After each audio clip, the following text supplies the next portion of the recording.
Hello student, how are you? Hope all of you are doing well and keeping with your studies and safe at your home. So dear students of honors third year, age 3, I would like to discuss Dr.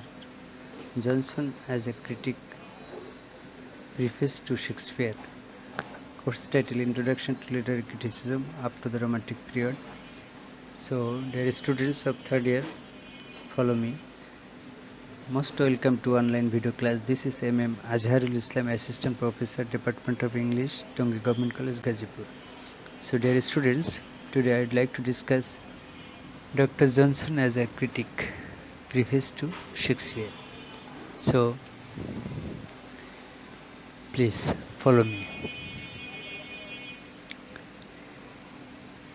Introduction. Dr. Johnson is one of the greatest critics. As a literary critic, he was an exponent of classicism. He condemned everything that did not conform to classical doctrines. He is almost always penetrating and stimulating. His preface to Shakespeare is considered as one of the noblest monuments of English neoclassical criticism. His judgment of Shakespeare marks the date in the history of criticism. So dear students, follow me. Fidelity to facts of nature. The preface to Shakespeare deals with Johnson's judgment of Shakespeare as a dramatist. According to Johnson, the basic requirement of literary greatness is fidelity to facts of nature. This is clearly the neoclassical theory of art as imitation. Johnson praises Shakespeare for meeting this requirement fully and most satisfactorily. According to him, Shakespeare is par excellence the poet of nature. He holds up to his readers a faithful mirror of manners and of life. His characters have a universal appeal. They act and speak like human beings. They are commonly a species. Dear students, follow me. Shakespeare's realism. Johnson has praised Shakespeare's realism. He says that his depiction of the truth of human nature and human psychology is praiseworthy. He portrayed human characters in a realistic manner. His plays are full of practical axioms and domestic wisdom. He does not depict love as the major human motive and emotion. He knew that love is only one of many passions. It has no great influence upon the totality of life, thus it has little operation in the term Shakespeare. Johnson discusses the realistic quality of Shakespeare's dialogues too.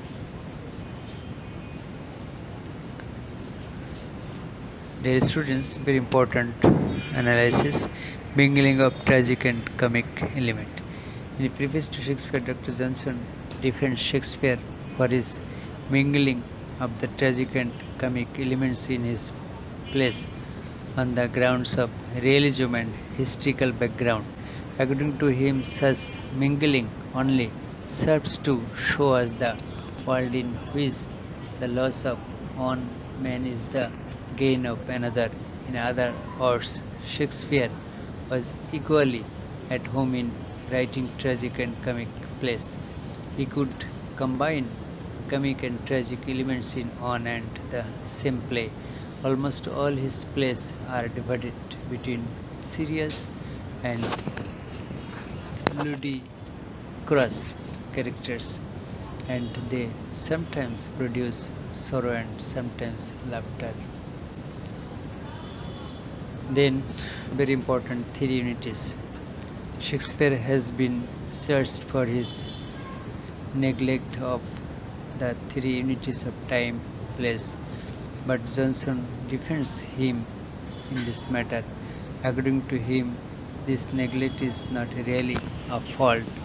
He argues that if an audience in a theatre can accept the stage as a locality in the city of Rome, they will also accept the change from Rome to Alexandria.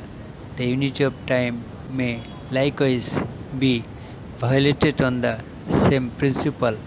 He concludes this discussion by saying that the unities of time and place are not essential to a good play.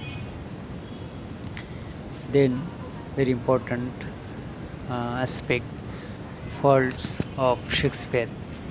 In his preface, Johnson defends Shakespeare in many matters, but he does not consider him to be faultless dramatist. According to him, Shakespeare tries more to please his audience than to instruct them. It seems that he writes without any moral purpose. His plots are often very loosely formed and carelessly pursued. His comic scenes are seldom very successful. In such scenes, the jests are generally indecent. Johnson does not take a favorable view of Shakespeare's tragic plays. He accuses him of employing a disproportionate pomp of diction. He condemns Shakespeare for inappropriate use of idle conceit and his over fondness for guibles. Then, last part of this discussion, conclusion. So, dear students, follow me, don't lose your concentration. Conclusion. Thus, Johnson is a great critic. His preface is called as a balanced estimate. Here, Johnson shows his penetrating power that proves to the very core of Shakespeare art. It reveals its deep humanity and its sovereign realism. His praise of Shakespeare as the dramatist of realism par excellence is wholly justified and convincing. So, dear students of third year, I hope all of you have understood. Here, Dr. Johnson has been regarded as a successful critic. He told, white is white, black is black. Even he never sacrificed Shakespeare in discussing good or bad sides of Shakespeare. You know, Shakespeare is a world famous dramatist, but he had some faults in his writing. Dr. Johnson disclosed all these things and through preface to Shakespeare. So this is a fantastic, nice, awesome, mind-blowing and successful writing created by Dr. Johnson as a critic and preface to Shakespeare. So I think all of you have understood my lesson. If you can understand this thing, it will help you to be successful in a real life situation. So no more today. This is all from. Thank you. Assalamu alaikum. Bye.